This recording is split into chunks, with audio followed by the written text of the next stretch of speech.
A study which Global Interfaith Alliance conducted in Mulanje established that even though men are at high risk of contracting HIV, their rates of testing are very low. The study established that hospitals and clinics are viewed as female spaces.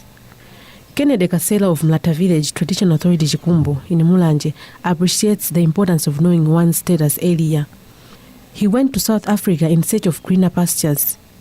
He started feeling unwell and the medications he continuously took were not helping until he became very weak. I was in too much pain.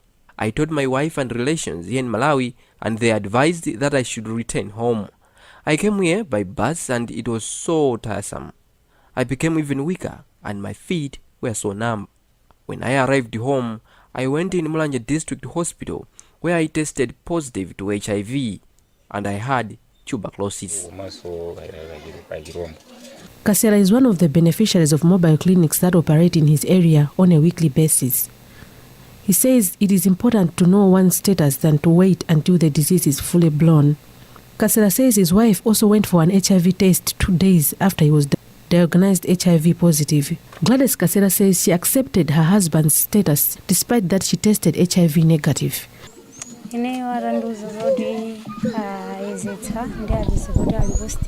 When I was told about his status, I accepted because I am married to him.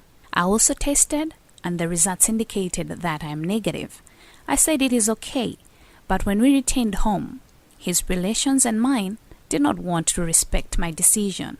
But I insisted that HIV or not, he is still my husband because I do not know how he got it, as there are so many ways of getting infections.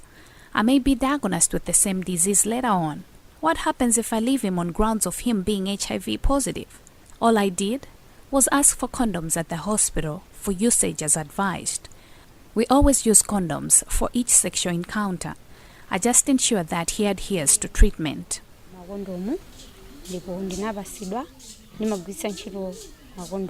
KASELA and other men who got tested have become advocates of HIV testing in their respective areas. A 68-year-old witness MASOKOLA of MWANAKHU village, Traditional Authority in Kanda in Mulanje, also says he was encouraged to go for testing after he heard the messages in his village, specifically encouraging couples to get tested. I came to the clinic to get tested for HIV. I heard the chief calling upon all men and couples to go for testing and counseling. I came with my wife. Joseph Moses of Traditional Authority in Kanda also admits that he was afraid to get tested because he feared to be diagnosed with HIV. I was unwell and responded to no treatment. I was advised to get tested for HIV. I tested HIV positive and put on drugs immediately. Since then, I am better. I have been on ARVs for 3 months now. I did not have any test before because I had fears that I would be diagnosed with the disease. Village head MWANAKHU of Traditional Authority in Kanda says HIV and AIDS is a public health concern in her area. She says HIV has been difficult to manage because it has only been women getting tested and not men. HIV and AIDS is a huge problem in my area because of the tendency of having multiple sleeping partners. Women are free to test any time, but men are difficult. The disease has even been difficult to manage because men have not been forthcoming to go for testing. They have been shunning. Community volunteer for the mobile clinics, Laston Jimu, says men have died of AIDS due to lack of health-seeking behaviors, while others had to walk long distances to access medical care. Clinical officer at Namakhu Mobile Clinic, MPHATSO PHIRI, acknowledges that men have been shunning HIV testing and counseling. He, however, says people's attitudes have changed after the introduction of the counseling and testing programs during weekends.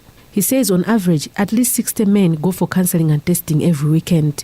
Regarding the coming in of men for the HTC service, indeed the numbers are low when we talk of Mondays through Friday. But Guy actually sat down and said, let us have the special testing day for men. And we do actually test them during the weekends. Now, during the weekends, they do actually come in numbers, maybe by average 50, 60 people coming for the HDC. But now the service we render from Mondays through Friday, yes, the numbers are low. Maybe the average 5, 6, 7 people coming for HDC. That is men. District Health Officer for Mulanje District Hospital, Dr. KHULIENA, says 70% of people that get tested are women. He says cultural practices like early marriages and early sex are the main drivers of HIV in the district. Dr. KABWERE also points out that there is lots of transactional sex, especially at tea estates. Now we're able to get more men to test for HIV. I think previously, before we started with the male-focused initiatives that we're implementing with GAIA, we were seeing about 30% of people getting tested only being men. So at the moment we are close to 40%, meaning that I think the initiatives are actually bringing in more men to test. We did a small research to ask the men themselves to say why exactly are you not coming forward for HIV testing, and amongst the reasons, the recurrent ones were to do with them being not comfortable with the environment in our health facilities. They would say the environment is female dominated, and also that they would say they are busy with work or doing business. So they found our HIV testing services to be a bit of an inconvenience to their, I think, day-to-day activities. An estimated 1 million people are living with HIV in Malawi. 68% of them are on life-prolonging antiretroviral drugs, ARVs. Minister of Health encourages all Malawians to undergo HIV testing to know their status. An estimated 23,000 people die of AIDS annually. I'm Josephine Chinele for Times News.